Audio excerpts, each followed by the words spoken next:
The show is indeed back, and we are here again for another interesting 2 hours of news coverage, storytelling. Most importantly, taking you through the top stories. Everyone is talking about the new electricity bill, the tariff, the increase, the Nigeria Labour Congress rejecting that, and so much more. We have everything here for you on a Thursday morning. I am Joe Hansen. And I am Olive Emodi. Certainly not good news. Nigerians are not reacting nicely to what exactly the government has announced regarding the electricity tariff. And today we'll be heading to the streets of social media to hear what Nigerians are saying. And you too can share your thoughts.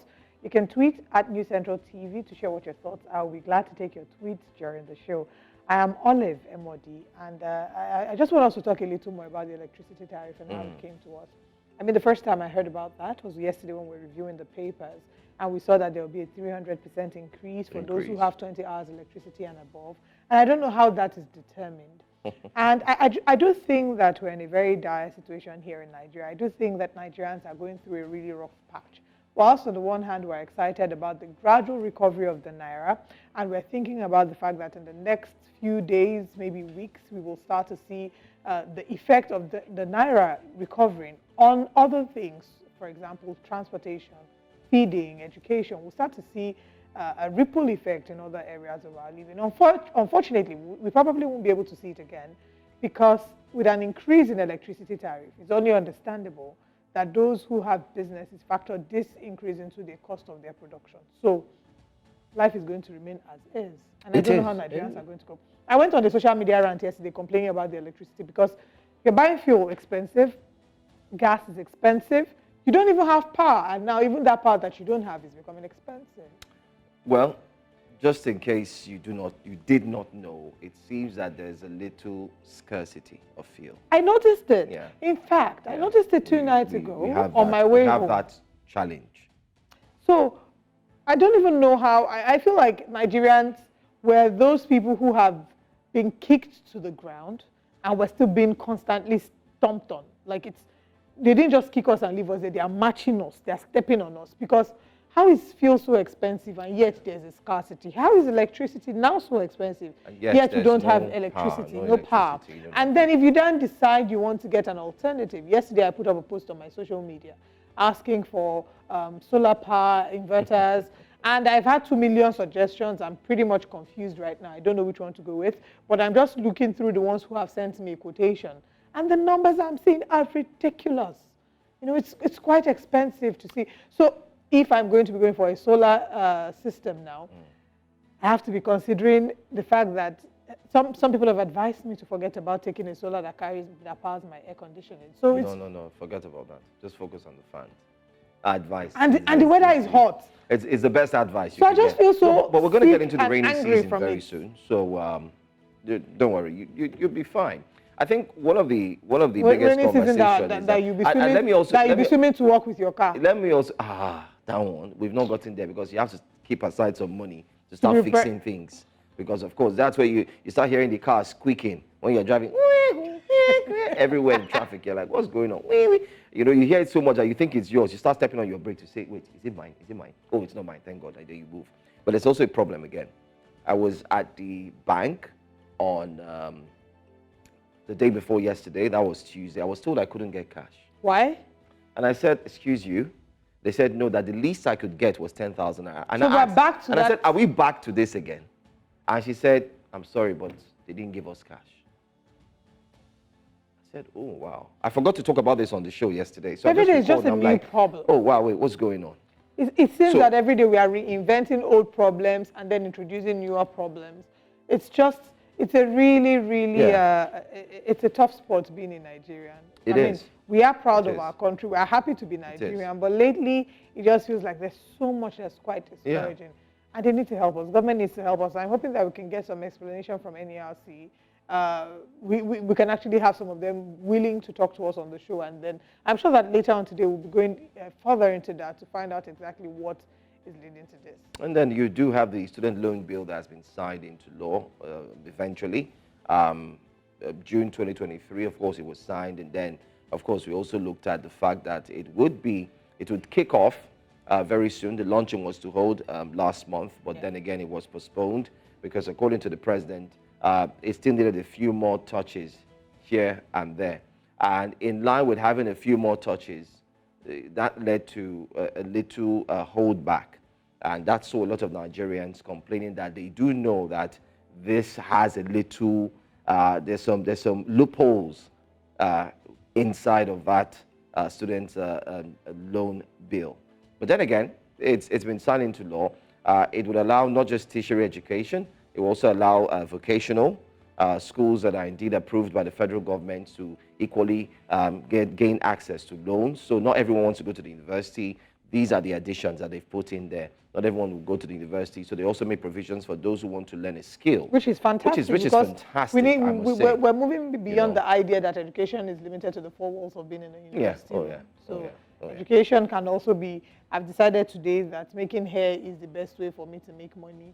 And that's where my passion is. I'm not interested in going to learn about how to find X and find Y. That's right. Because finding X will not really lead me. Doesn't really. All the X that we found in in school, I was a science student, so I was doing the YDX for the maths and everything. And anyway, we'll do this. Let's let the viewers know that you can be part of today's show. Tweet us at News Central TV. You can find us on our social media handles. We'd like your comment. We're throwing that question out. What do you think about the rise in the electricity tariff? Is this something that you think came at the right time? The federal government has reasons why there is a rise. We're going to explain the reasons in the course of this show. We'll also take a look at how much that has been made from that particular sector. And then we'll also look at the possibilities of how much you will be paying for electricity pretty soon. And I wonder what this translates to for those who are living in serviced estates where your estate is generating just an power. Increase. Huh? Just maybe 50,000, 100,000 increase. No, it's wild. Because I've seen in the past few months, I visited a friend who lives in a serviced estate, and she had just bought 150,000 naira worth of power. It runs like... So I was in a house when her help told her that the power was exhausted, and she said, no, it cannot be possible. We just bought 150,000 3 days ago. Go and check again. And the lady went and checked. So she went to check. And then she calls her husband and says, babe, power is finished. Her husband said, it cannot be possible. We bought 150,000 3 days ago.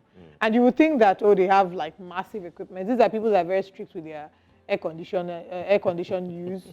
So right now, I don't understand what it feels like. Maybe it's a blessing in disguise to live in an estate where I have to service my apartment by myself. Maybe it really is at this point. But our thoughts and our prayers are with Nigerians.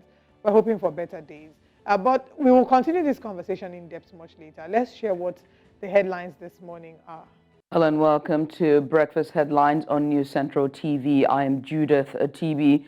We kickstart today's headlines in West Africa, where Nigeria's President Bola Tinubu has signed the student loans reenactment bill into law at the State House in Abuja. The bill signing took place at the State House in the presence of the leadership from the National Assembly to the ministers and major education stakeholders. The new legislation repeals the previous Student Loans Access to Higher Education Act of 2023 and reenacts the Student Loans Access to Higher Education Bill from 2004.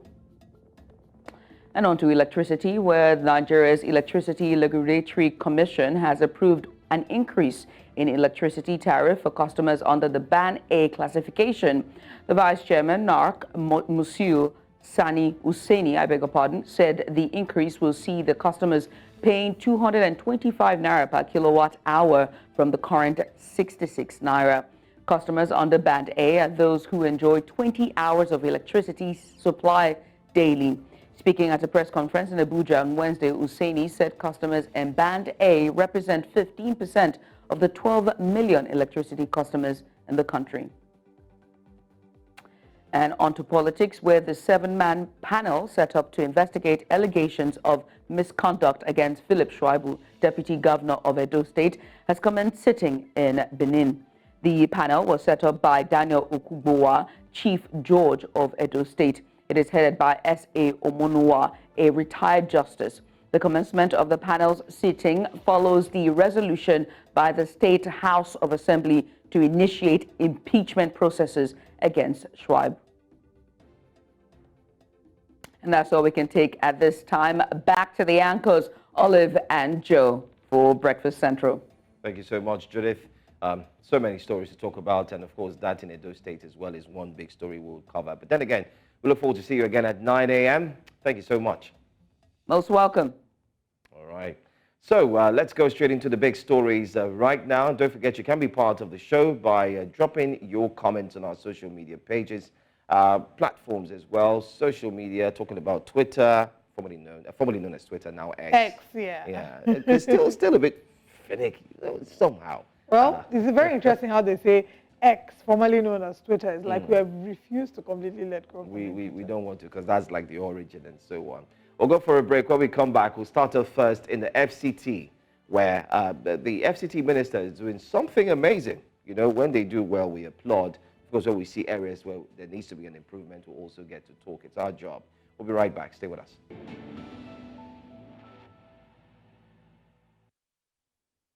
We begin in the Federal Capital Territory, Abuja, where Nigeria's Minister of the FCT, Nyesom Wike, has assured residents of the territory that the federal government will renovate dilapidated schools and hospitals within the capital. This was as he continued his inspection tour of ongoing projects within the capital, saying that many of them will be commissioned on May the 29th. Amadine Uyi brings us more in this report. The minister visited several construction sites within the Abuja municipal area. From the Gusape extension, where he got a first-hand view of excavation works in preparatory to construction of connecting roads, to the Asokoro roundabout, where he also appraised the ongoing overlaying of coal tar on the major road.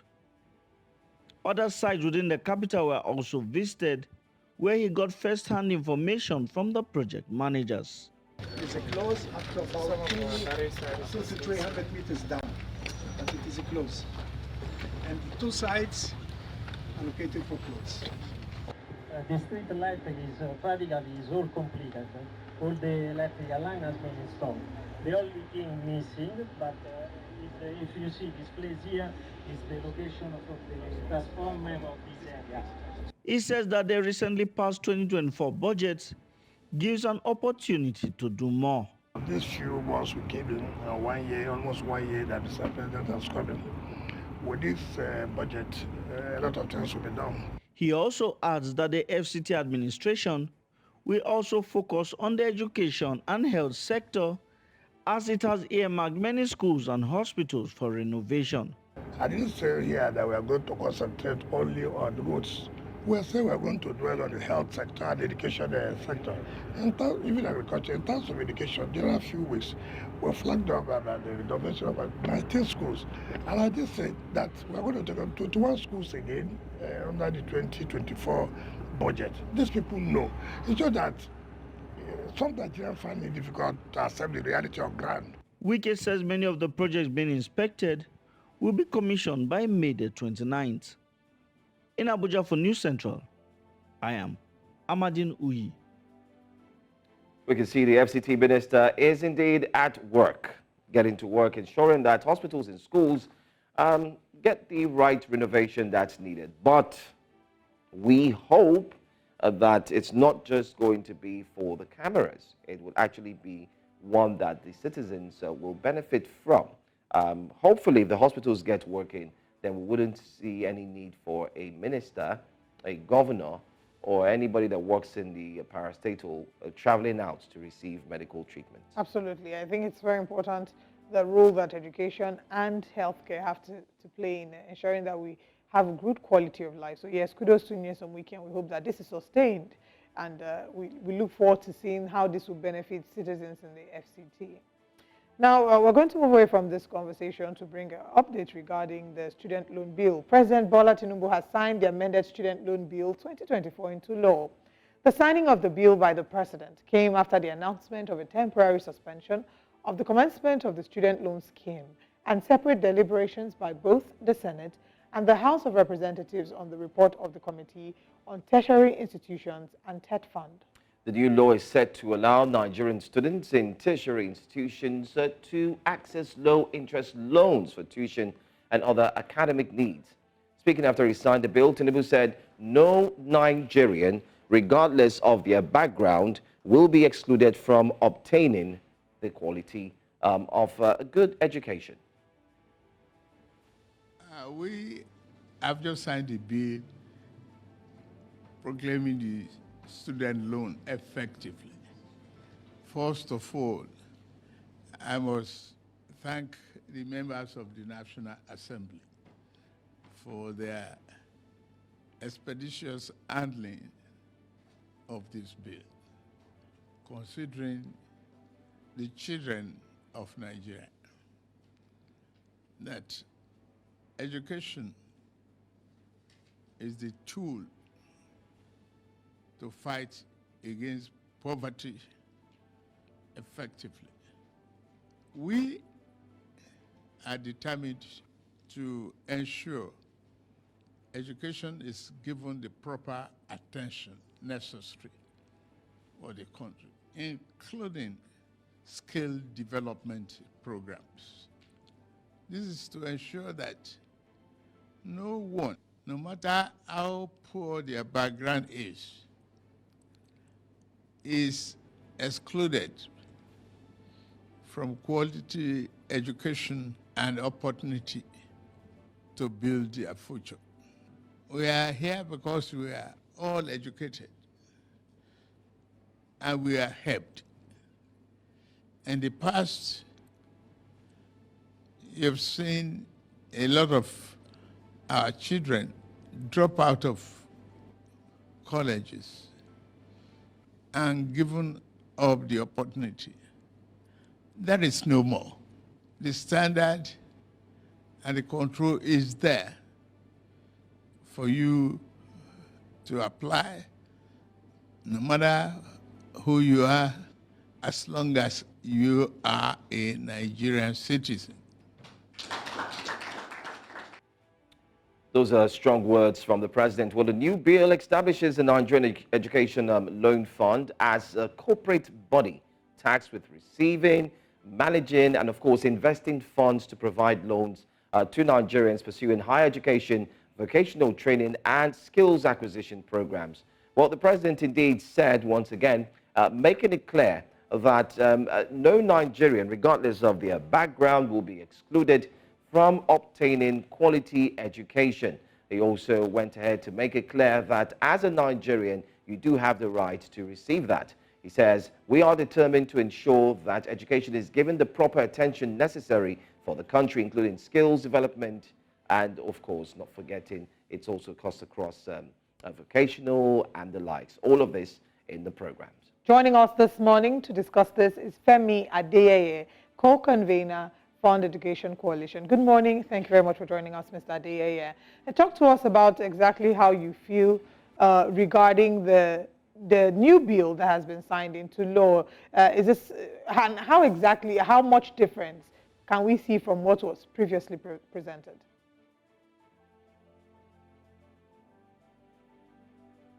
Can you please unmute your device? All right. While he's while you're sorry. All right. Yes, great. please Can you go hear me ahead. now? Yes, please go ahead. Oh, great. All right. So what has happened yesterday is actually the signing off of Nigerian students into perpetual slavery and their parents into long-term indebtedness. It is so unfortunate that those who enjoyed free education, who were helped, like the president has said, now signing off education from a public service or what's supposed to be a public good into what is now being commodified. What happened yesterday is unfortunate. I know you may not be expecting that, but the explanation around it is that the Tinubu regime has now sworn openly to Nigerians that they would get no help, signing off all, taking all their hands off all responsibility of subsidizing Nigerians, either electricity, education, or the major one that we talk about, which is the petrol subsidy. So it is nothing to be happy about. Those who attended that, signing off, best described as slave masters who are now going to make Nigerian students suffer. And we've been saying this thing. This is not the first time we've been saying it, that this is just a ploy to privatize education and commercialize it finally. to now make it a buyer and a seller arrangement, and to create a chain of commerce around education that should normally just be a service to Nigerian people. It is a ploy to hike fees across the country. From different protests that we've done in the past, you will find out that a place like University of Lagos, fees have been hiked by over 300%. University of Benin, University of Jos by over 400%. But what you are about to see after the signing of this bill into law is that fees will be hiked across board by, in fact, you should be expecting 1,000%, because that is what they are about to do. Tinubu has just given his bankers the leeway, the free hand to commercialize what is left of our public education. And I think it is time for those who fought the structural adjustment program, because this is structural adjustment program of Babangida coming through another door. We should be ready at this time to stand against this commercialization of education. There is nothing good about the loan. Nigerian students do not need a loan. What they need is free and quality education, and even grants, and not a loan that will make them perpetual debtors. So that's just the way to summarize it. There is nothing to be happy about. This is quite unfortunate that the little benefits that we think the poor people should be able to harness, from being citizens of this country has been signed off. And that was what happened yesterday with the signing of the student loan into law. Well, you seem to be very indifferent about this. I mean, you stand at the other side or the other end concerning this loan bill with the points you've made. But permit me to look at some of the areas that many have said proves to be beneficial to Nigerians. One of it is that, unlike the 2023 Act, that was signed in June 2023, and then after that it was reviewed, okay? That act restricted loan requests to tuition fees only, all right? But the new bill now enables applicants to actually seek loans from a broader range of institutional expenses, and of course you do have maintenance allowances. Also, vocational is being added there, so not all will want to pass through the four walls of education. For those who want to go through vocational of some sort, they can also get loans. Now, that's one. Permit me to add just one more out of the many that I've been taking, because I did take a look at the benefits as well all through yesterday. One of it is that the proposed bill actually also removes a requirement for applicants, all their families, to have at least 500,000 naira income. We do recall that conversation, right? Where people said you must have 500,000 naira income before you're able to get the loan. Now you don't need 500,000 per year. Yeah, you don't need 500,000 naira annually as well before you could get the loan. So how don't you see this as something that has indeed taken those or the poor who can't go to school and has provided them with the means to actually do so? Yeah, you see, the politicians in our country, they've mastered this art of selling their ideas, and they sell it very well. And what you're seeing from the first, the 2023 Act and what has been repealed and reenacted this time is that they have also checked the pulse from the society. They did not just repeal it because out of their magnanimity. They repealed it and reenacted because of the, the agitation. But everything you've said now, there's a clause to everything. They said this loan application, the granting of this loan is actually subject to availability of funds. It is the same thing they wrote in the Constitution to say, education will be free as at when practicable. So these politicians who run this country, they always keep a clause in everything they do so that you don't come back to hold them to say, you said you're going to give us. They will point you to the Act itself, which says that this thing will be done when we have funds, availability of funds. So this is the idea. Instead of funding education directly, these people have now planned to make education based on buying and selling. Now you instead of funding education directly, you put it in a bank. You create a fund, which is not the first time we have it already. There was in 1993. There's an education bank fund that was promulgated since 1993. There was 2004. So this is not new. What is happening now is not new. The first thing you should ask yourself is that how far has this fund, how has it helped Nigerians? Why do we like repeating policies that Okay, Mr. Adeyeye, network technology as well. But I do get his point. He's simply, in other words, what our guest is simply saying is, are you back? Are you there? All right. Anyway, what he's saying simply is, it's a case of repackaging an old wine in a new bottle.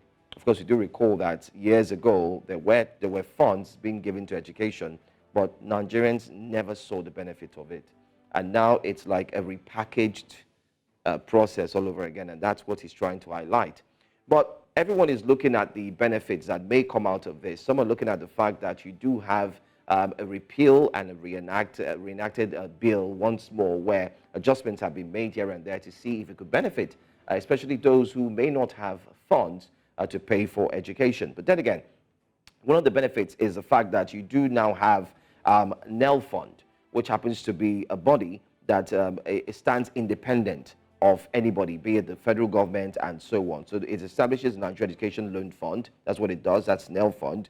It's now a legal entity that can be sued and also can sue independently. So NEL Fund is on its own, is not standing with the government. But I'd like to get his point on that. But then again, Mr. Adeyeye, can you go ahead from where you stopped? You were equally talking about what had been established in the past and how it affects us currently. All right, so sorry for the disconnection. So what I'm trying to say is that what we do in this country is that we do not measure policies to see their successes, to see their failures, and to see policies that we would never try again. So we've had this education bank, fund that has been promulgated since 1992, down to 2004, or even down to 2023, that's now been, passed into law.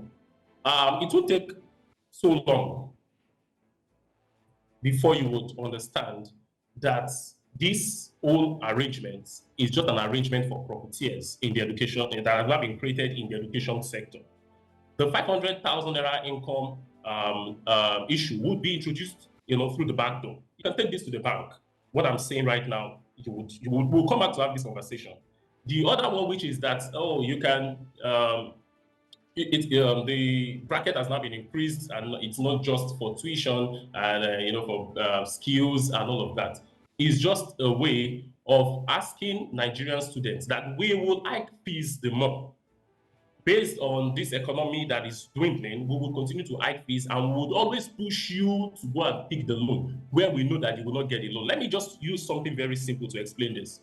If government has the money to fund education or to fund a loan scheme, why not just fund education directly?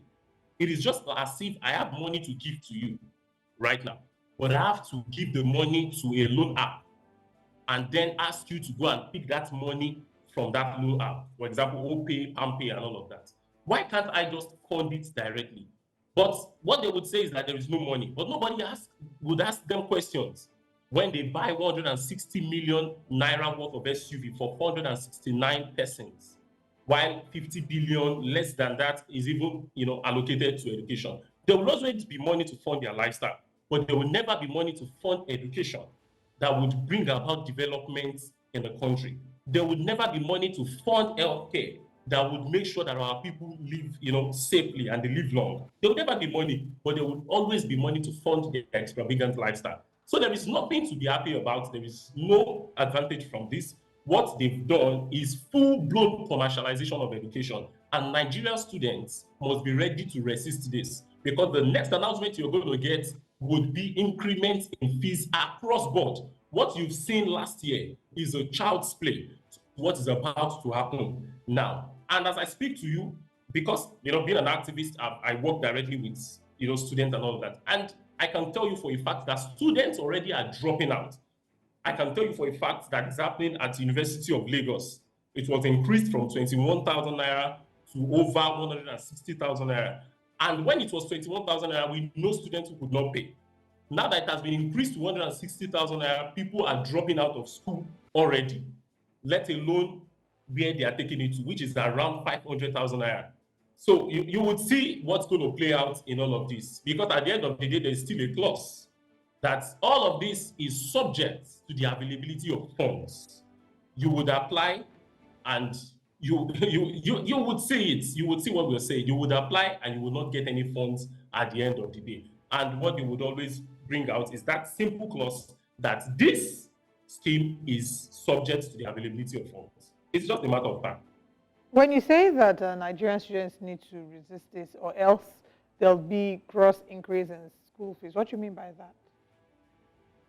Yes, Like, it's exactly in terms of how they can resist this, because it just feels like, I mean, this is done, it's done.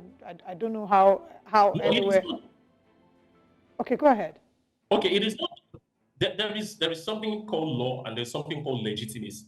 So this may have been passed into law, but the legitimate concerns, from students and from our coalition, the Fund Education Coalition, is that this is not what Nigerian students want. And we said this since 2023. We had a press conference. In fact, we have a pamphlet, that was produced by the Education Rights Campaign, 10 reasons why Nigerian students must reject this loan scheme, interest-free or interest on it. It must be rejected, because what we need is affordable education. If you can't even give us free, give us something affordable that our parents, our poor parents, and who have already been pauperized by the economy already, who have been made poor people by the several, anti-poor policies of this regime. You should not add more burden to them, and at the end of the day, turn Nigerian students into perpetual debtors. People you say, okay, after 2 years of employment or after 2 years of NYSC, they can start repaying. How feasible is that with the current unemployment rate in Nigeria, which is eating the roof? Experts have said it is close to 40.6% of unemployment rate. So how feasible is that after NYSC, 2 years after NYSC, I know people who after graduation, they've not gotten jobs all their lives. They've not gotten any job, let alone you giving a timeline of 2 years. So it goes to tell you that these people are not interested in funding anything. Because the big question I think journalists should be asking now, that you've removed subsidy from petrol, you've removed subsidy from electricity tariff has just been increased, you've removed subsidy from education. What exactly is the Tinubu regime ready to fund? It's the big question here. You keep removing subsidy from everything. What exactly are you ready to fund? So when I say Nigerian students must be prepared for serious hike in fee, I'm also sending that message to Nigerian students to resist it. That something is law does not mean that it is legitimate. And it presupposes the fact that Nigerian students must rise at this time to reject the law in totality.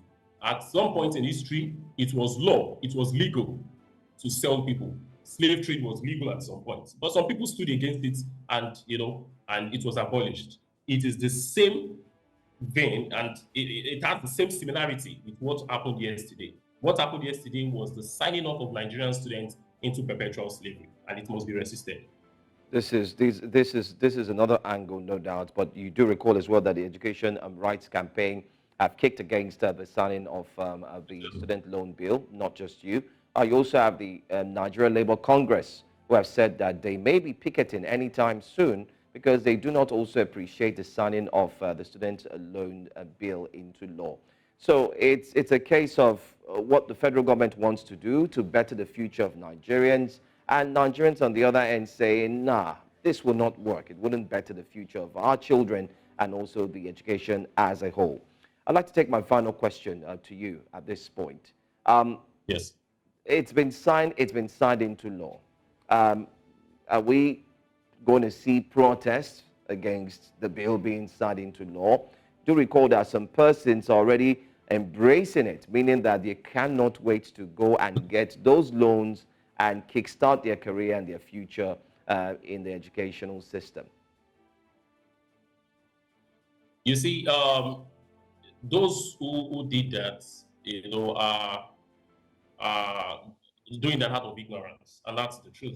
But if they were paying attention to us, if they were following everything we've been doing, they would understand that there is no advantage in what has just been signed into law. So what you will be saying moving forward is more education. We would need to move out there, educate our people the more on why this law must, be repealed in its entirety. Nigerian students do not need a loan. This is not for the betterment of Nigerian students. Those, like I said it earlier, those who fought the structural adjustment program of Babangida would understand better what is happening right now. What the regime is doing is to hands off totally from any responsibility, be it education. So just open it up to private profiteers. That is what is happening right here under our nostrils. So Nigerians must be educated. That's the first thing. And then if it comes to shove, we would lead protests against it. That what we need is for you to fund education, properly, revert all act fees. This is the responsibility of government everywhere in the world. It is not to turn us into debtors. We don't want to finish school and start paying loans, especially in an economy that does not look as if it will be good or it will get better the next morning. So that is what we are saying. Make those fees, revert all fees to status quo.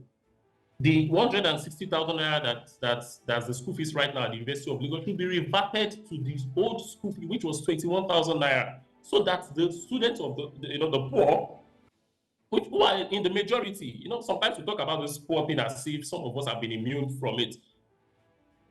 There's a statistics that says that 0.01% of Nigerians have 500,000 naira in their bank accounts. So forget the suit and tie that people move around with.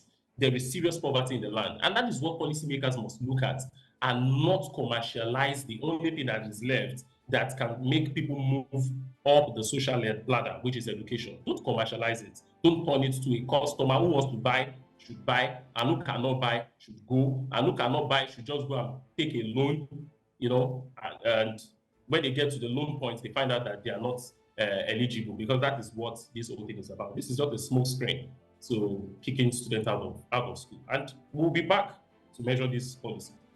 Well, the bill has been signed into law, but there are several other modalities that need to be even figured out. For example, how the bill can be accessed and all of that. And we look forward to having you again as this conversation progresses. Mr. Femi Adeyeye, thank you for joining us. Thank you for having me. Thank you. All right.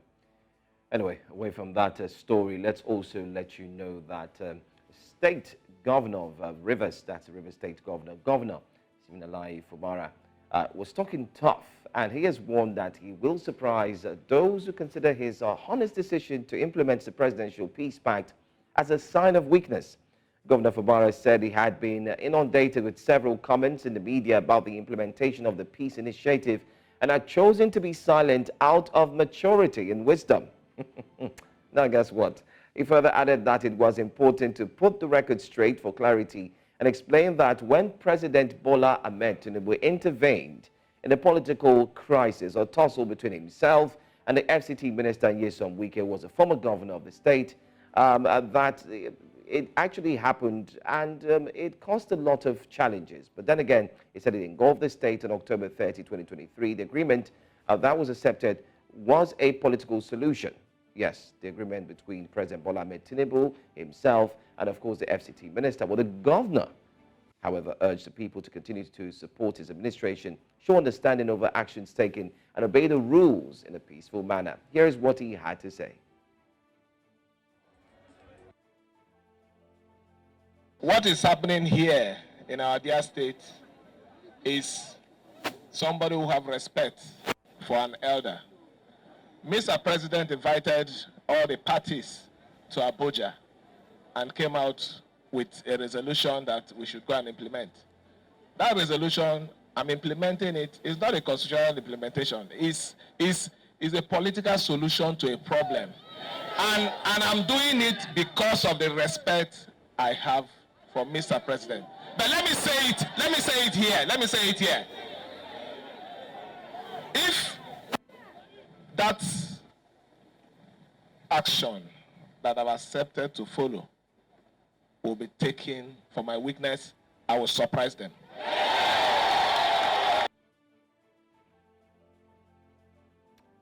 And there he is, says, I will surprise them. Well, he went ahead to talk at length. That video is as long as a complete program here on Breakfast Central.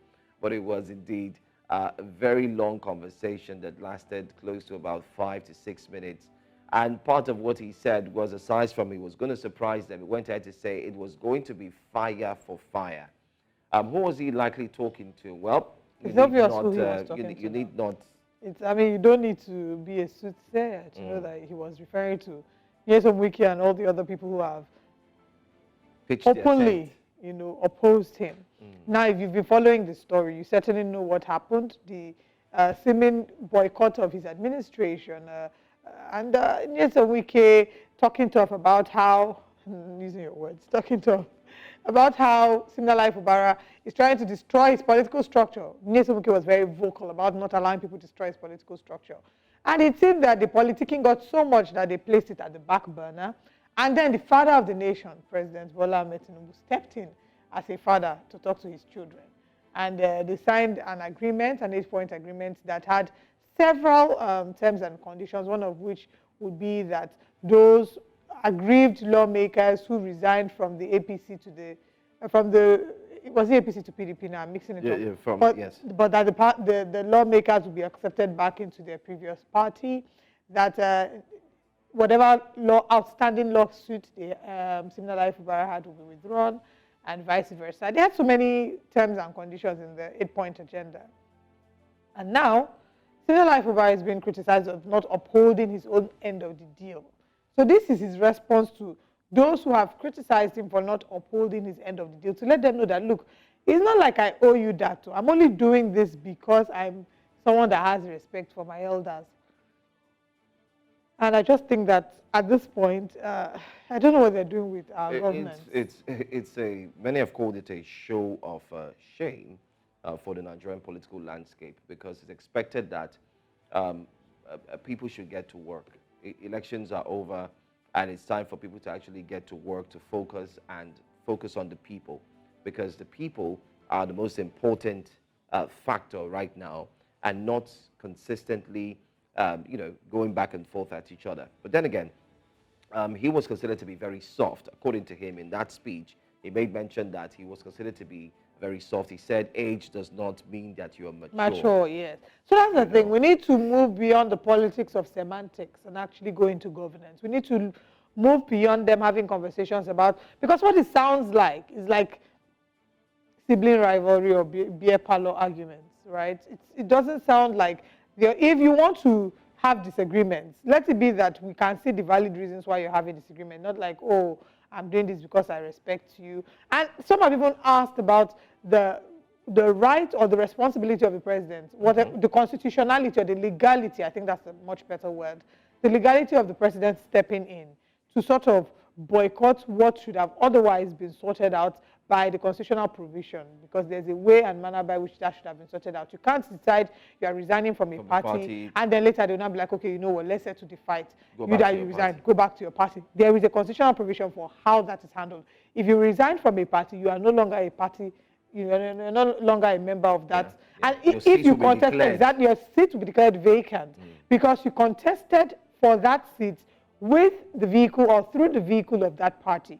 So if you decide that, oh, now that I've become a member of the House of Assembly under the auspices of this party, I no longer want to be a member of that party. The party was the channel by which you got the constitution, the constitutional provision. INEC has failed woefully in upholding that law in the Constitution. But so then the president then decides to step in. So yes, 2 days ago we had a representative from, I can't remember where, talk to us about how it was okay that the president stepped in. The argument would be that, is it okay, does the president have more power than the Constitution? I would assume that the Constitution does provide for it being the superior form of deciding any matter, and it's superior over the rulers, superior over the ruled. So if you say that the president does have the right to step in as the father of the nation and resolve this argument, then you're saying that I can do something today, that the Constitution has provided how I should be dealt with, but then it will not be like, oh, you know what, let's just get over it to our one big happy family, hold hands and sing Kumbaya. Siminalayi Fubara has been applauded, though, for having started the payment of 30,000 minimum wage for local government employees, with a view to likely review salary in April. He's promised to set in motion the plans to finalize modalities for the implementation of the consolidated salary scale for grade level 17 and regular payment of benefits to the local government retirees. And he has promised to continue to lead the great people of River State with the fear of God. And that's all the update that we have on Simnalayi Fubara and the drama going on in River State. And we certainly wish the people of River State the best and hope that governance will be prioritized and politics and politicking will be shelved to the back of the class.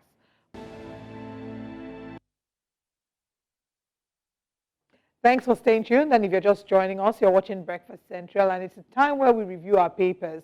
And the interesting thing about the segment is that you get to be a part of it because we open the phone lines and you get to call. The numbers to call will be displayed on the TV screen now.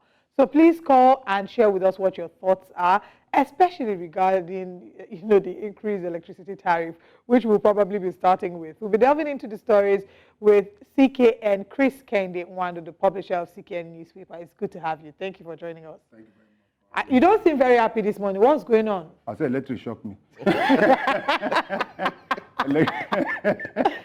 You see, we were reviewing the papers yesterday when I saw the headline, and my heart literally dropped when I saw that. I said, also, I wonder, is there fuel scarcity? I think there is. Not that I know of. Okay, you haven't experienced it in your area. There were queues yesterday on many of the filling stations on Lekki Expressway. Many didn't have, they weren't selling, and then there were long queues. You know, the two go side by side. When people hear there's electric tariff, the next thing is, oh, they will increase fuel. Might quickly go for my tank. Exactly. So that will be panic buying. But I don't think there is any for now. I've not seen any. I just passed over 3-4 filling stations. Apart from NFPC, yeah, they're all selling. Oh. Okay. Now, will it even make sense to say that the electricity increase is not for everybody? And I'm going to go into that. Let's look at the front page of this Nigerian newspaper. On the front page of this Nigerian newspaper, tariff hike. It's as if you wrote this headline. It's electric shock for us. Nigerians lament. Band A consumers to pay 225 kilowatts per hour as against 66 naira. Let Nigerians breathe. We can't add this to current hardship. Increase will electrocute human lives, according to Shehu Sani. Road construction, Wike commends residents for patience, understanding. Edo State, Tribal's lawyer walks out as impeachment trial begins. Windstorm leaves one dead, destroys over 100 houses in Nasarawa. That's sad. Tinubu signs student loan bill into law, vows to give proper attention to education, says education remains only effective tool to fight poverty. Customs FX rate for import duties gallops to 1,330 naira to the dollar. I don't understand. Does custom have a different rate from regular citizens? I think they do. Yes, they do. The CBN governor had pegged a rate for customs. They have their own, and that's exactly what they've been using. Because the current rate in the... It has been reviewed over time. Yeah, so their rate is higher than the regular one? Yes. Because the regular rate, as at yesterday, I went to confirm from the Bureau de Change, we saw 1,230, 1,250, depending on whether you're buying or selling. So, I think they have a specific rate for the customs, and they've been changing that. There was a time they've been changing about 2 years. Import duties change practically every week. Yeah. At times it goes up, at times it comes down. I don't know the basis for that, but that is what it has been when it comes to import duties. Do you think that the Nigerian customs is in any way, shape, or form bordered by some of the speculations about corruption that have been trailing it? For example, I don't know if you've yet seen the documentary by Fisayo Shoyombo, where he showed how he was able to smuggle about 60 to 100, I don't want to misquote the number, but either 60 or 100 bags of rice into Nigeria. I mean, obviously, fraudulently, he shouldn't have been able to do that. And it's called the Nigerian customs. He's even mentioned names, pointing at certain people. But do you think that the Nigerian customs is in any way bothered by that? They will be bothered, but the fact remains that which system is not corrupt? Police is corrupt. So many other sectors. But when it comes to customs, I know it's a very difficult task that when you look at the porous nature of our borders, Nigeria is one of the most porous, has the highest number of porous borders in the world. And so when you see what is happening, but there has always been some level of compromise on the part of custom officers as well. Because when you ban, like, for example, rice, the most important one is always rice. Rice is either rice or Tokumbo vehicles. when you see them that you say, oh, you stopped the deportation of this, you blocked the, you still see Nigerians using unusual routes. And for example, the one at Idiroko, close to Lagos here, where you see most Tokumbo vehicles. I'm sure you know of that. You've heard about. I don't say you know of that because you are not smuggling vehicles. So, but that as well. But they cannot do that without connivance of course. And what I've come to learn is that it's like they have specific dates, an agreement with some of these concerns. There's particular days that they don't come and man those areas, and they just shipping this stuff. That is what is happening. But why I'm so the annoying part of for me is why the custom will allow some of these things to come, especially rice. Then they now end up and going in the night to start breaking down shops. People that already have the rice to start going to the market when you could have prevented the importation from the forest. Do you understand what I mean? Yeah. So why will you now start, after they moved in, you now start going into shops and breaking their shops and now retrieving and rest. That is a corruption, because I saw a report, one of the newspapers, probably we'll get to it, I can't remember which one, and I was talking about part of the revenues that they made in the last 1 year or whatever, that they got about, was it 100 billion from the seizure of rice or something like that. But it is not today. Not be today the thing start, and they will never stop. I don't think I'll stop, except we do the right thing. All right, so let's quickly talk about the electric shock. Yes. Well, the electric shock was a shock, but I wasn't surprised. I saw it coming. Don't forget that the way this thing rolls, if you the way it happens, most of these agencies, they normally throw it into the media softly. Just as you mentioned yesterday morning. When you were reading first yesterday morning, the NERC have not come out officially to make that statement. Yeah. So they just threw it into the media. Oh, there might be an increase. Just sort of test the water. Of course, they tested the water. Then the afternoon they came in and said that. And the one that baffled me the most is this so-called band, whether Juju band, Fuji band, or whatever band you just say band A, band B, and ask yourself, I don't know which band you belong to. I don't even know. Because you ask yourself, people that have not had light for 2 weeks, which of the band they belong to? Is it the F? Those of us that are not sleeping with light. Those that not. So that is the question you ask yourself. And they say that it's only for band A. That is what they say, which constitutes about 15% of the consumers, as they say.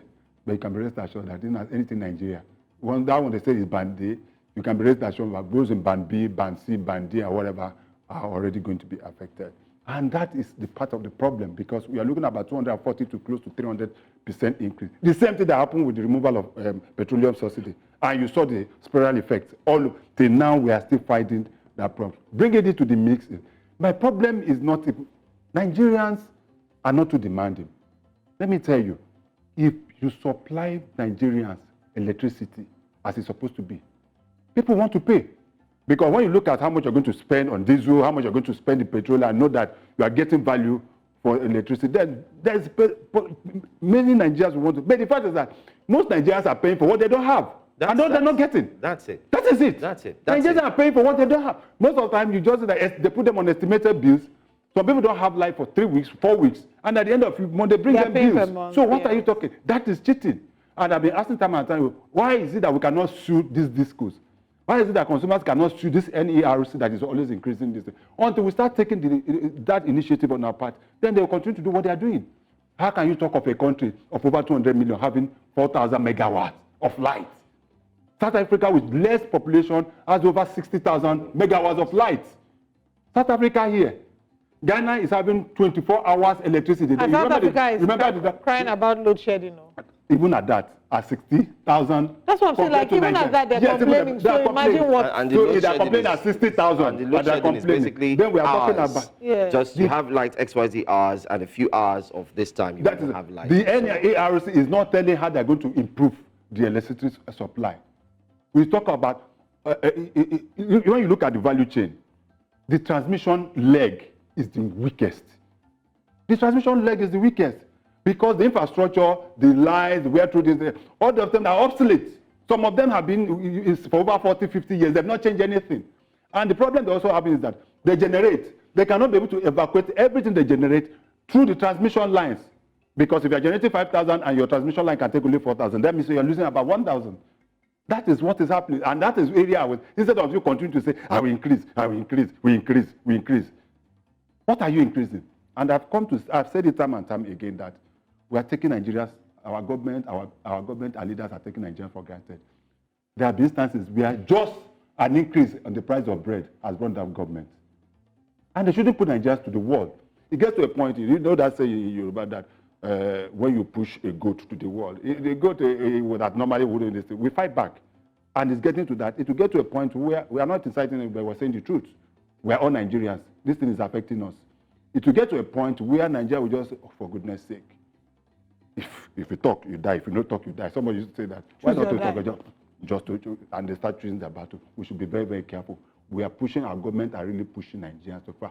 For me, the essence, now what I expect the Minister of Power to be telling me now is how we are going to generate more, how we are going to transit more, what are we going to do to the transmission lines, what the discos are going to prove the electricity. For the past, going to almost 9 years, we have been usually between 5,000 and 4,000 megawatts. A country of over 230 million people, share them now. What are we talking about?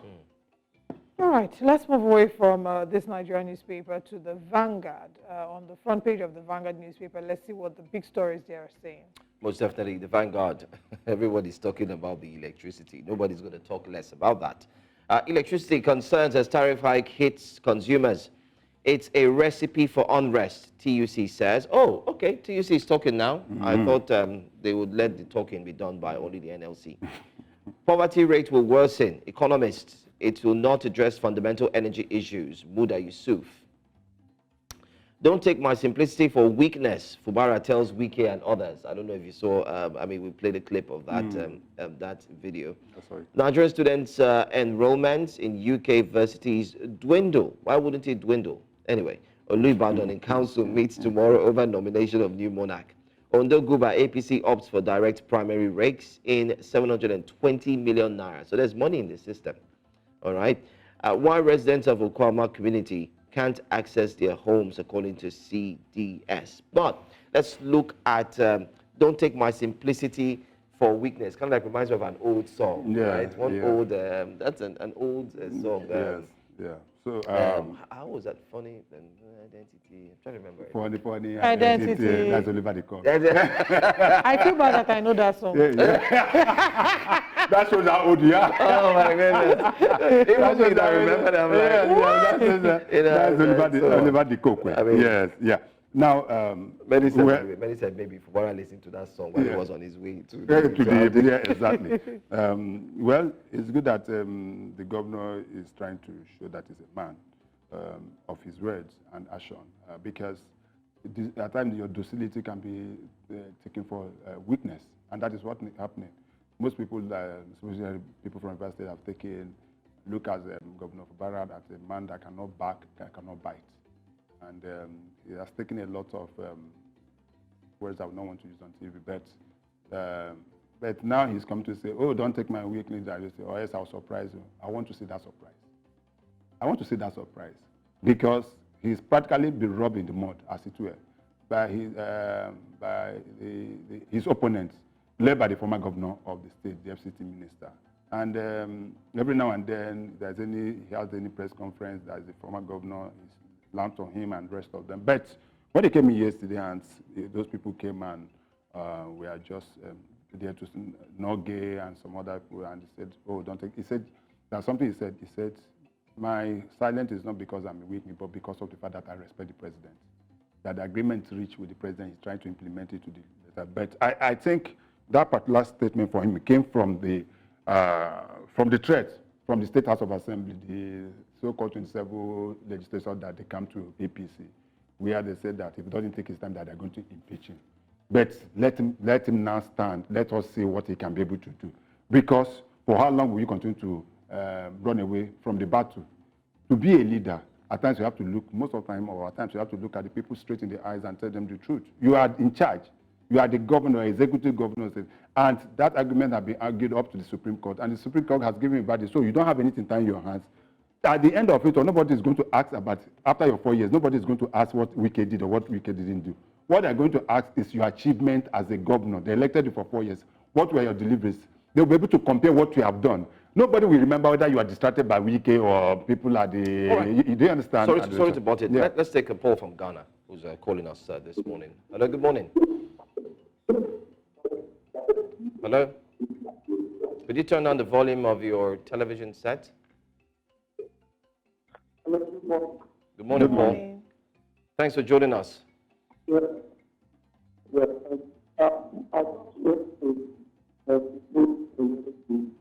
Paul, we're struggling with your audio. Can you maybe speak up louder or change location, please?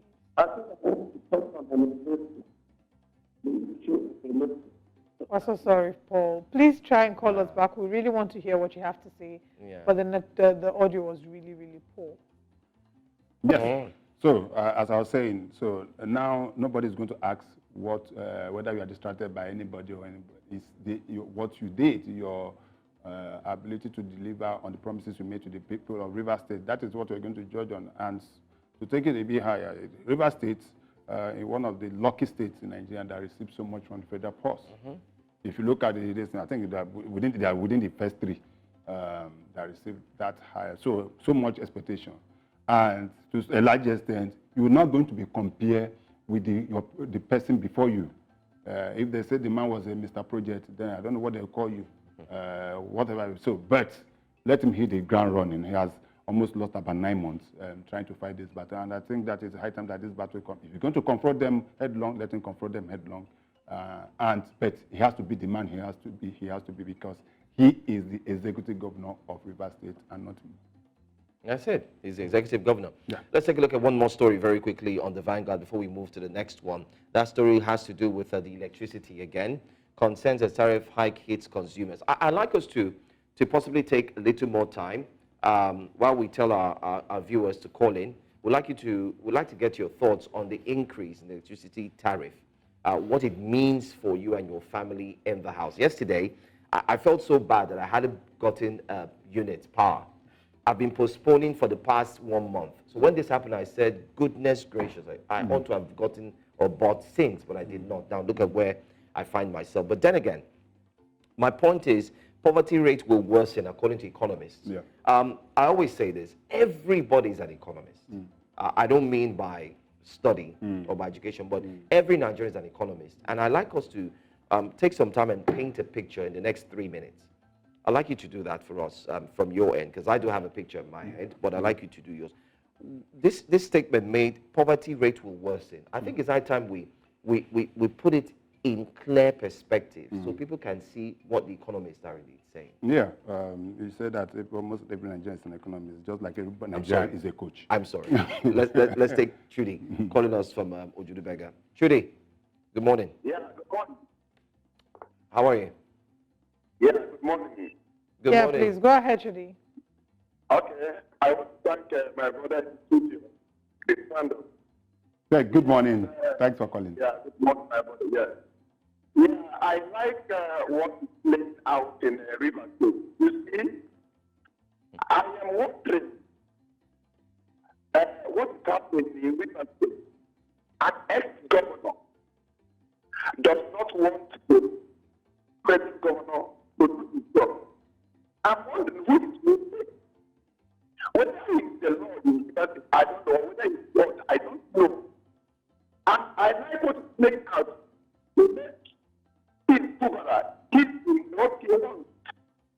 Let's stop this nonsense in this country. Let's just stop this nonsense in this country. It's only in Nigeria that you see this kind of name, godfatherism or whatever. I'm even surprised that people is trying to honor which agreement with the which agreement with the president. Is that how a democracy is wrong? If a president is in the middle in the matter of his state, and to the nation they have an agreement. So what? Mr. President should say that Nigeria put that go, not go to the battle. And stop or make the arrangement of anything. I like what's playing out. Let's keep the thing over. All right. We control the rest of the world that this is that in liberty and nothing more.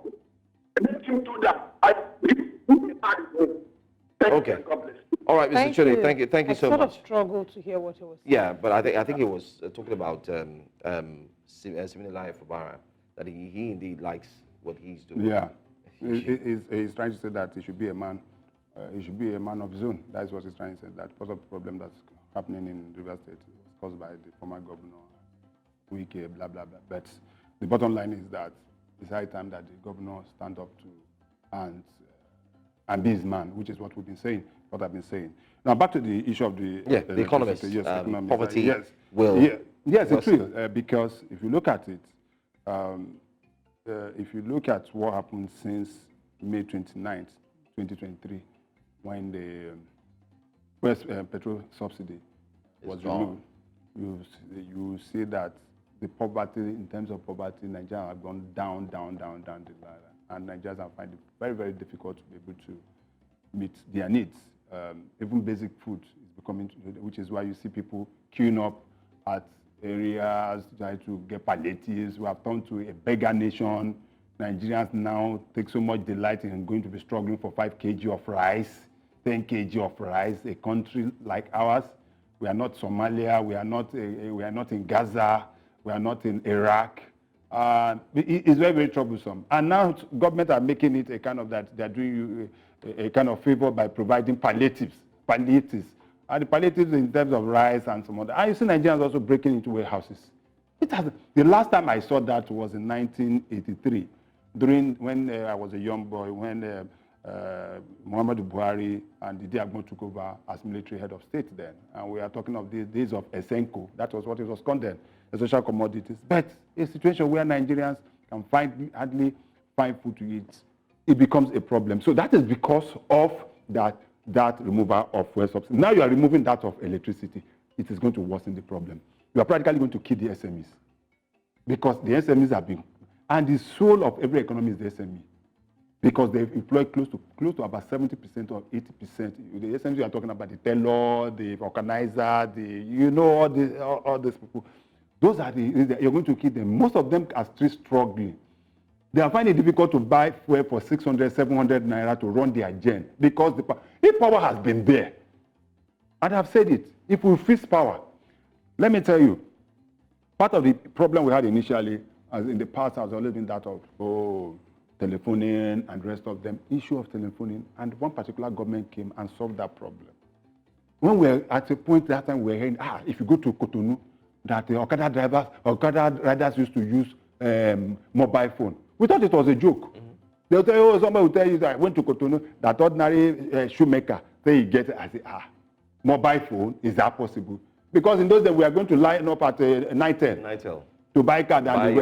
You remember those cards and the rest of them. And somebody solved that problem, that it solved a lot of it, because instead of you going to VI now, because you want to go and see somebody, you just you had time, that's of course now.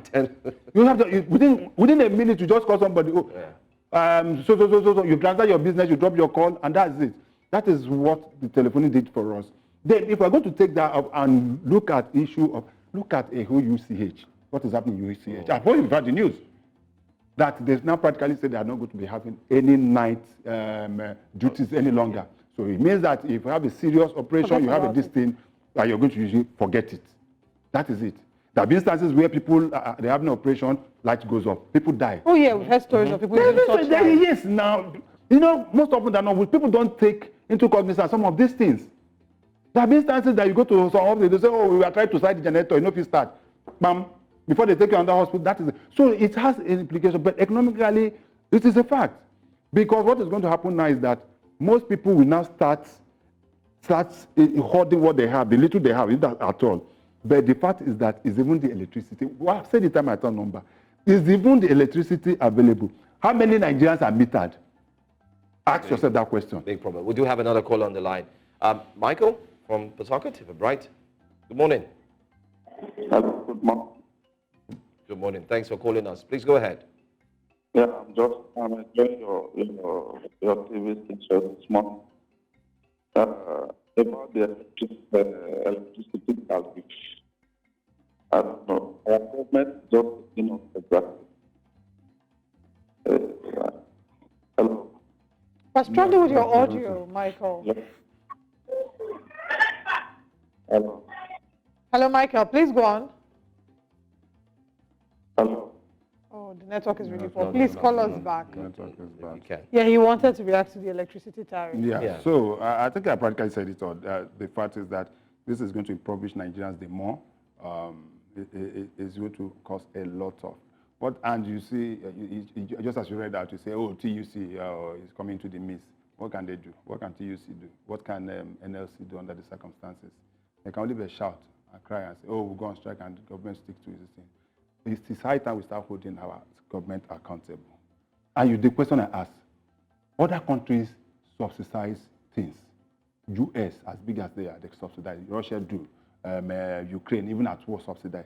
What do they subsidize in Nigeria? They remove subsidy on everything. The only thing that is meant to remove now is to remove subsidy on our lives. The air that we breathe. No more subsidy on education. I said, give me one single thing that has been subsidized in Nigeria. Transportation. And you know what? Transportation? You know what? Even do you know how much it costs? Do you know how much it costs to enter a bus from here to Benin now?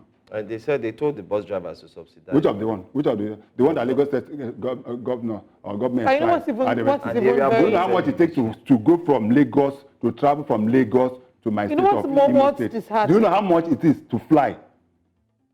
A one-way ticket from 1 hour, one-way ticket is about 130,000 naira. These days, instead of me traveling within Nigeria, I'll save the money and follow Airpeace to go to London. That is because it's even cheaper now. So that is the reason. I said one-way ticket, 1 hour. 1 hour is about 130. So if I'm doing a return ticket, you're doing about 260,000 naira. I know what's even disheartening. Even these things that they've taken away the subsidy that aren't subsidized, is not now available. So if you are saying, oh, like pie is expensive, pie is not even available. Is it available? I have said it now. I said 4,000 megawatts. We're taking away 4,000 megawatts. The fuel. Lagos alone can consume 4,000 megawatts. Oh yes. Lagos alone. Yes. This Lagos yes. You're not even Lagos. I'm not talking about 35 states and FCT. Lagos alone can consume. Okay. 4,000. I want to see how quickly we can run through the front page of the Punch newspaper. Let's see if there are any key stories to look at. On the front page of the Punch, manufacturers labour tackle federal government over 240% tariff hike, insist on subsidy. 240% hike affects customers enjoying 20-hour supply. Band B to E customers get subsidy. New tariff will send manufacturers out of business, worsen inflation, say Labour and OPS. U.S. offers help as 9 die and 1,000 injured in Taiwan earthquake. I saw the videos. Oh my goodness. It was the most scary thing. Like the buildings were collapsing like a pack of cards. Adeleke Abiodun Hill Ebenezer will be at 82nd birthday Thanksgiving. Federal government reopens Third Mainland Bridge. Lastma warns against speeding. We have at the top of the paper, student loan. Federal government plans pilot scheme for public institutions. Steady dollar supply pushes Naira to 1,262 Naira to the dollar. Customs Q1 revenue surpasses 1 trillion Naira. Rice tops 10 billion Naira in seizures. I want to quickly get your thoughts on the student loan. We talked about it in the first half. We had a guest join us. But are you excited about it? The guest was very not excited about this. What are you? I'm not excited about it. But I'll give the government the benefit of the doubt. Let's see the modalities and see how it's implemented. Don't forget that this loan scheme ought to have started some months back.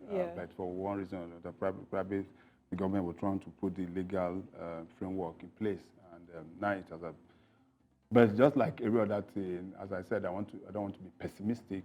I want to be an optimist when it comes to this. But you can always rest assured that this will be shielded in secrecy, and certain people in government will be the real beneficiaries.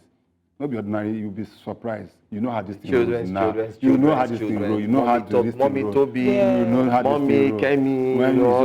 It's only when you can get a note from a senator, a House of Rep member, or a governor from there, they're not the people that is supposed to touch will not be able to get it. And that is and after even getting it, repayment becomes a problem. We saw how the anchor borrowing this thing went. We saw waiting with that one that they were dashing money during the Buhari. This thing. Power. We saw that happening. So there's always this deficit trust between the people and the government. And we'll be able to breach, until we'll be able to breach that trust. Anything government comes up with won't be anything. Then we look at, we have seen some level of appreciation in the dollar, Naira to the dollar, and the rest of them. I'm not an economist, and I'm not an expert in economics, but my problem is that, is it just that we are pushing more dollar into the system? That is why it's coming down. Because the basic elementary this thing to read is that we must be able to produce more and export more. Yeah. If we don't export, there's no way we can earn dollars. And that is basic. And what are the major exports? Crude. Now we're having serious issue with crude. Because we are not even meeting our OPEC quota on crude. Now we're also being told that we are importing crude from the US.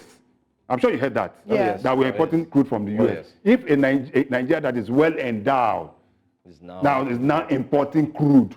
Before we were exporting crude and importing petroleum products. Now we're importing crude and we're also importing petroleum products. You ask yourself, which kind of a country is this? There's no country in OPEC, I stand to be corrected, that imports crude or petroleum products. It's not possible. But good enough, there seems to be a fine line in the horizon with the coming up stream of Dangote. We heard that the diesel start rolling out and it's bringing down the prices of diesel, and that will save us a lot of dollars. We also pray that the Port Harcourt refinery that we are promised that we have been on stream in the past, how many months now we come on stream? Till now, nobody's saying anything about that again. We moved it from December. They said it was December. They moved it January. From January, we are in April. Nobody's saying that. So I commend the CBN governor and the CBN for what they are doing, trying to push down it. But I hope we are not going in circles. Let's just quickly take this last call. We have a call from Abuja. Zira, good morning, and thank you for joining us. Please go ahead with your comment.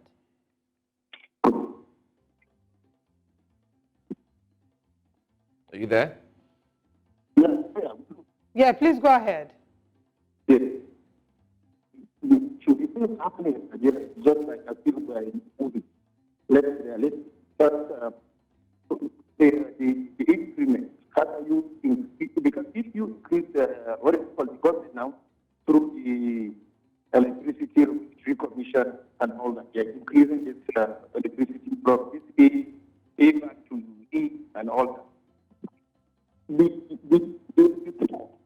there is a manufacturing company, they will manufacture and all of food will get up to the E-ban and all that, and for whatever the middle class and all that, and they still feel this impact. We're talking about controlling oxygen inflation, and now we're increasing the electricity. So there's no way everybody working in America, they subsidize certain things are very, very important as a lifeline for the citizens. You understand? So the issue of crude, you understand, you don't go to the refinery, you don't have a capacity of 650. You understand? They refining daily, and they cannot fight this crude. They have to go somewhere in America and all that to import, and they are refining about 370. You understand? But daily. So we have to be very serious. You understand? Even though the minister said they are doing all sorts of food to make sure that the offspring can get this group to what we call to demonstrate to other modular refineries. We need to be very, very serious. Things are getting out of hand, and things are all right, we get your point. Thank you so much. Thank you so much for your contribution. Thank you. Thank you. All right. And unfortunately, we have to end this part of the program. Thank you so much, Sikian, for coming. Thank you very much for having me. Thank you for analysis. All right, we'll go for a break. When we come back, we'll be talking something else. Make sure you stay with us.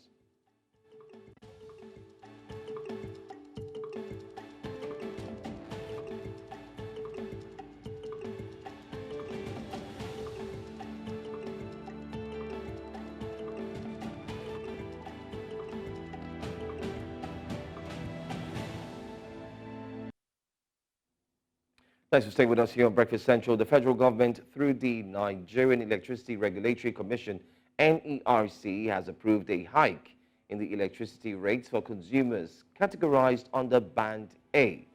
Now, according to the Vice Chairman of NERC, Musli Oseni, in a press statement, the tariff hike would result in customers who account for 15% of the 12 million electricity consumers in the nation paying 225 naira per kilowatt hour, up from the existing 66 naira. Mr. Oseni further stated that due to the failure to meet the necessary electricity supply hours, the Commission has moved some Band A customers to Band B, and that the review will not impact customers in the other band. Now let's take a look at how much the federal government has spent so far on electricity subsidy. If we take out the 2023 figures, looking at a graphic representation by the cable newspaper, we're going to show that. We had shown that earlier, but we're going to show it again. It's a graphic representation. Exactly, that's it there. Federal government spent 4.9 trillion naira on electricity subsidies in 10 years. In 2015, it was 225 billion naira. 2016, 308 billion naira. 2017, 351 billion naira. 2018, 440 billion naira. 2019, 528 billion naira. 2020, 501 billion naira. It came down in 2021 to 251 billion naira and came further down in 2022 to 144 billion naira. Took a skyrocketing increase in 2023 to 600 billion naira and now sits uncomfortably at 1.6 trillion naira, which is proposed in the 2024 plans. Well, and that's according to the cable index. That's a huge one. Don't forget that the 2023 figure, according to the cable here, the index was estimated one, yes. Yeah, it was estimated. But then again, those are the figures. Well, these are the new prices for the discos. Yes. Yola Disco. Between Band A and Band E, these are the numbers that we're seeing. Yola Disco, Just Disco, Ikeja Disco, and the likes. Ikeja Disco from 69 naira to 143. Very enormous increase we're seeing. Some have less increase than the others. But we'll get into the details of exactly what this means. We have our guests who will be joining us to discuss this. We have Martin Uzoegu, who is the immediate past president, National Union of Electricity Employees, and we have also Osigwe Omo Ikidora, who is Ikiroda, I beg your pardon, SA Media to the Minister of Niger Delta Development. Gentlemen, good morning and welcome to the show. Good morning. Thank you very much for having me on the show today. It's a pleasure discussing such a crucial topic that affects every Nigerian household and businesses. All right. Okay, let's start off first with the question. We do understand that there's an increase in the electricity tariff. First of all, what do you make out of this? Isn't this a wrong time to actually put this increase in the tariff? Or is there any better time to have done this? I'll start with you, Mr. Osigwe, first. Okay, thank you very much once again. Actually, we need to understand from a three-broad perspective, which is the discos themselves, the federal government plight, and also the consumer. So from what we are seeing, the federal government are claiming that is no longer feasible for them to be spending trillions, subsidizing the electricity for Nigerians. And they said even the budget was done for this year, which is about 400 and something billion, that was projected for subsidies. And they would need more than that, running into trillions to subsidize this electricity for Nigerians. And the discos, on the other hand, we're having the issue with forex exchange too. The time of making, getting equipment, purchasing gas, and all that. And at the end of the day, they have no incentive for producing electricity to Nigerians at this particular rate. And the consumers themselves, we have a terrible issue with present economic crunch that has crippled almost everything. Because in reality now, it has gone to everything is tripled, both from transportation, foodstuffs, and everything. So it's a very, very bad timing in that they could have taken in cognizance into Nigeria's plight and at least give them, forewarn them before the sudden increment, which is not going to really, really sell well because, it's going to affect businesses too much. And I feel there will be a backlash on this. But however, I think there are solutions to work around it. All right, Dr. Ozogu, what's your thought as well on this? Right timing, or they should have at least allowed Nigerians to breathe, as it were, coming from the fuel and other challenges that everybody seems to be facing. What's your thought? Can you please unmute your device? We're unable to hear you, Mr. Ozogu. Yeah, can you hear me very well? Loud and clear. Loud and clear. Go ahead. Okay, thank you very much. I think personally, that's a part of insensitivity to the government of the day considering the fact that Nigerians has passed through a lot of turbulences in terms of the economic and political crisis that we are experiencing in recent time. Nigerians has been into a serious hardship that one should not even contemplate of any increase, especially when it has to do with electricity, which you and I are aware that the supply is not even there. So what are we then increasing when the supply is not there? The generation capacity has continued to dwindle. The structural and infrastructure development of that sector has continued to go down, even after 10 years of privatization. Now, government came with the mindset of inefficiency. 2013, in fact, starting from 2005, when the Electricity Power Sector Reform Act was enacted, they came with the mindset of trying to unbundle the sector so that they can be able to make it efficient. They sold that to the public, and they used the methodology of communication, where they believe that the same application could be achieved in electricity industry, where they sold NITE, privatize it, and you have MTN, you have so many other communication lines. They sold out to Nigerians, and Nigerians queue into it, thinking that electricity sector, works the same methodology with the communication sector. But that has not yielded any significant improvement since after privatization. This is 10 years, and Nigeria is still talking about between 3,500 to 4,000 megawatts. So how can we improve? How can you convince the masses who are using this electricity that the essence of increasing this tariff, is it to improve the efficiency, or is it to inflict injury to the masses? So I believe that at this point in time, is not the right time to even talk about it. Now, you could recall that we are just even coming out from the fuel crisis, which government says they have removed subsidy. And yet, even that subsidy is being, the fuel is being subsidized, through the back door. So I think the whole thing, the whole requirement need to be looked into. Yes, I can agree with that in every business, one should be able to make profits. There could be a time for one to be able to increase the product, the price of the product, which fall under MITO. Yes, we have learned the reason for the establishment of MITO. Nobody is questioning about that. But then, is it the right time for such applications to be, for such things to be applied? I believe that this is not the right time, and the government should look back to readdressing this. And this has equally come to play because one is that, as of last year, there are rumors, even early this year, that the World Bank and IMF has been architect of this increase of electricity and the removal of the subsidy in electricity. You can't remove subsidy in electricity when the situation, when the economy is down.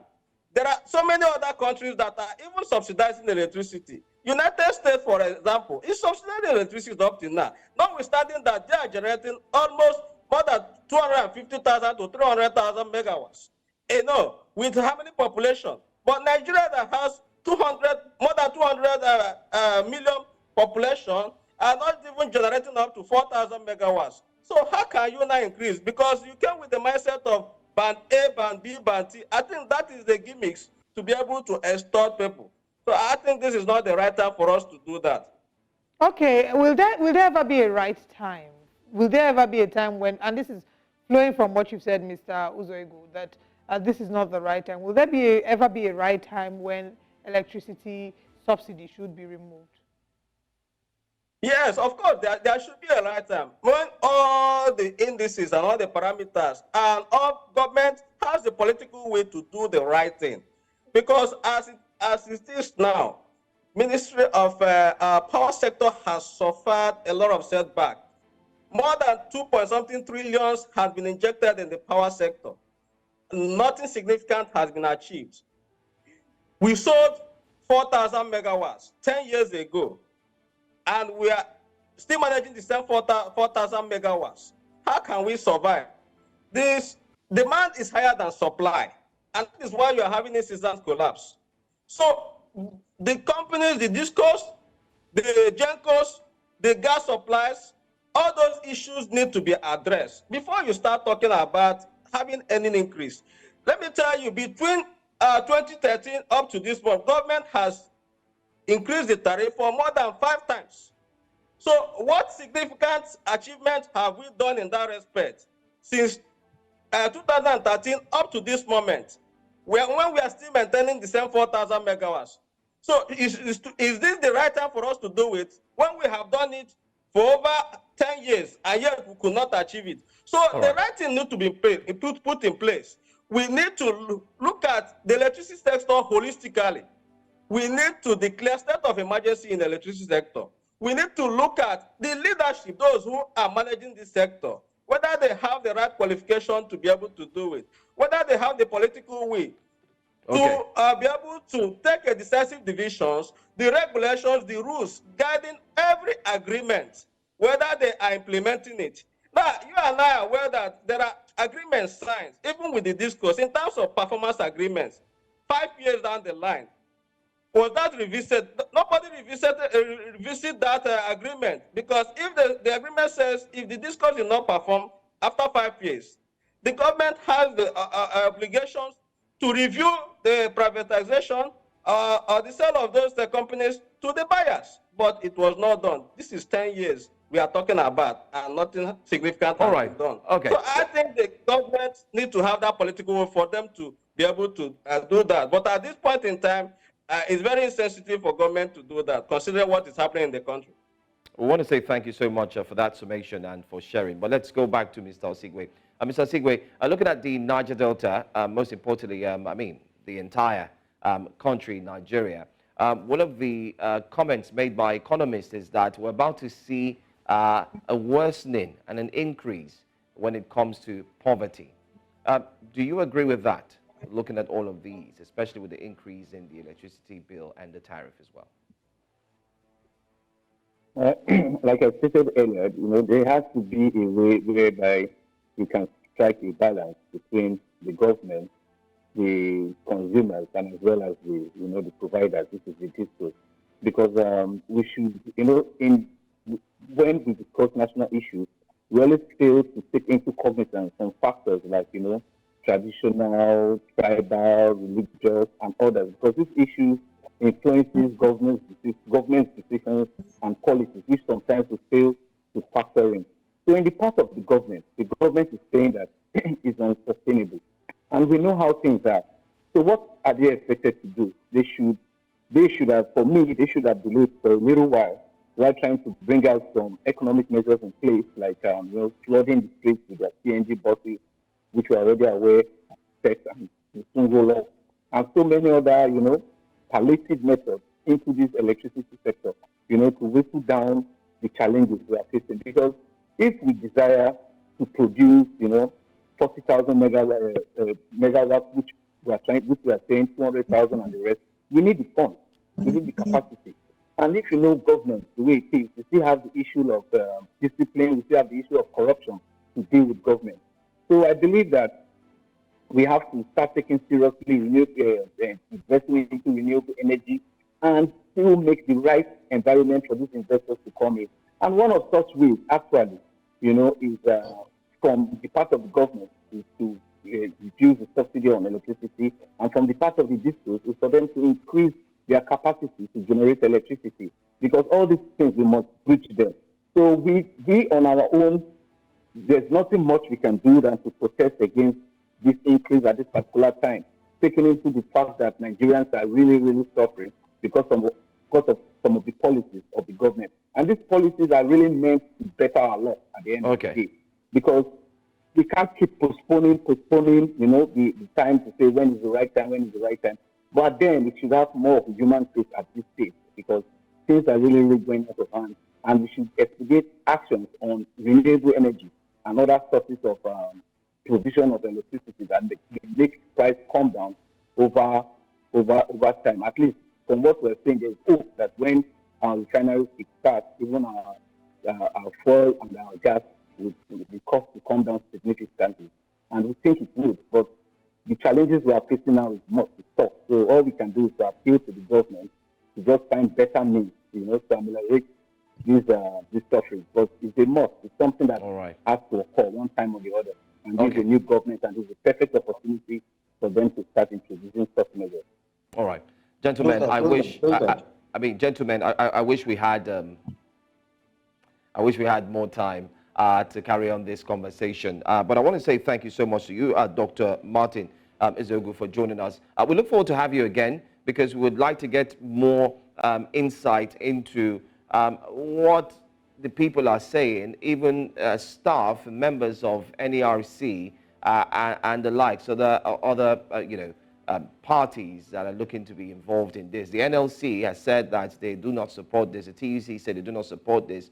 And some others are saying they do not support this. But I want to say thank you so much, distinguished gentlemen. Thank you for your time. Unfortunately, we're out of time. But we look forward to have you join us again. Thank you so much for joining us. Thank you very much for having me. Thank you. All right. The conversations will continue. You can go straight to our social media page. But how are Nigerians reacting to this story? Well, let's quickly share with you what they are saying, what Nigerians are saying very quickly. In the tweet, how Nigerians are reacting to the story of the increase in the electricity tariff. Over 300% electricity tariff increment in the midst of abundant hardship, subsidy removal, and floating of the naira. Truly, you need to take a look at those points. They are indeed deep. Minimum wage, 30,000 naira monthly. Electricity tariff, 60K to 100K monthly. Let's just get ready for darkness in Nigeria. And on that note, we would say with the new electricity tariff, using AC is now a luxury. That's exactly what we're seeing, sadly. It is really a luxury. It's just, I don't know. Sadly.